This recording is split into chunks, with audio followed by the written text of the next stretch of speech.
Hi, my name is Ellie. I am one half of Tough Souls, and today I'm here to tell you all about the South Leinster Way.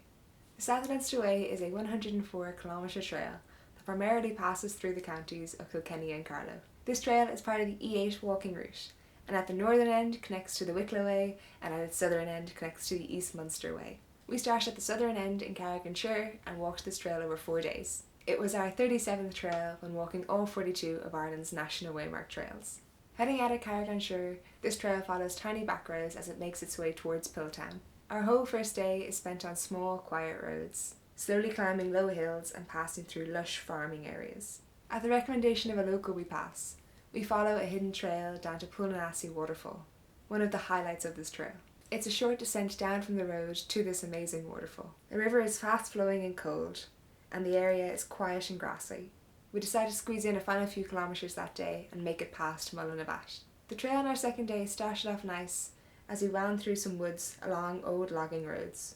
While we were on lanes and roads for most of the day, many of them were so old and infrequently used that they would turn into dirt tracks for stretches.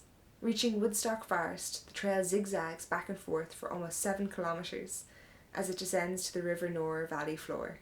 Our halfway point for the day was Inistioge, a small town that we had walked through before when walking the Nore Valley Way. We had walked roughly 22 kilometres from our starting point that day and had a further 18 to go to make it to Graiguenamanagh. After a short break we left Inistioge and immediately started a sharp uphill climb. After a few kilometres, the small roads that we were following promptly turned into dirt tracks, and the next few hours were spent walking up into hills on these dirt tracks, meeting maybe 1 or 2 farmers in pickups that slowly moved over the bumpy road. It was late in the evening when our descent started to bring us back down onto tarmacked roads. We arrived into Brandon Hill camping, just in time to see the whole sky turn into beautiful shades of pinks, purples and dark blues. It was a short walk down into the village of Graiguenamanagh for breakfast on day 3, and then it's up along the banks of the River Barrow. This was also our second time walking this stretch of river. Our previous trip was when walking the Barrow Way. The Barrow is an absolutely beautiful river to walk, and we were so excited to be back along it. It took us a bit over 13 kilometres to get to the next town, Borris. After Borris, we were back on small tarmacked roads as we approached Mount Leinster and the Nine Stones. On day 4, we had only a few kilometres to go, and we were excited to finish the trail. It was mostly quilter forestry tracks for the morning and nearly all downhill. There was one scary road crossing of the N80, and then we were in Kildavin. Miraculously, there was a pub, and we celebrated with coffee.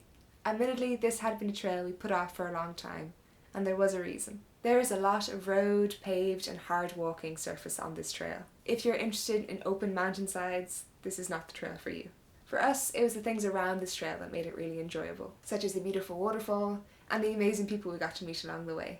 I think this trail would be very easy to do in trail shoes or runners. The towns are pretty evenly spaced apart, so each day you will pass through somewhere. Carrick-on-Suir is the largest town on this trail and has the most public transport options. There are a few small bus routes servicing some of the villages along the way. For more information, including our free maps, full-length video and blog post, make sure to check out the description. These videos are made possible by the amazing people who support us on Patreon.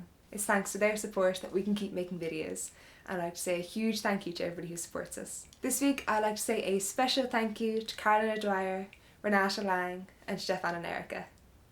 Thank you guys, and thank you everybody who supports us so much, and I will see you in our next video.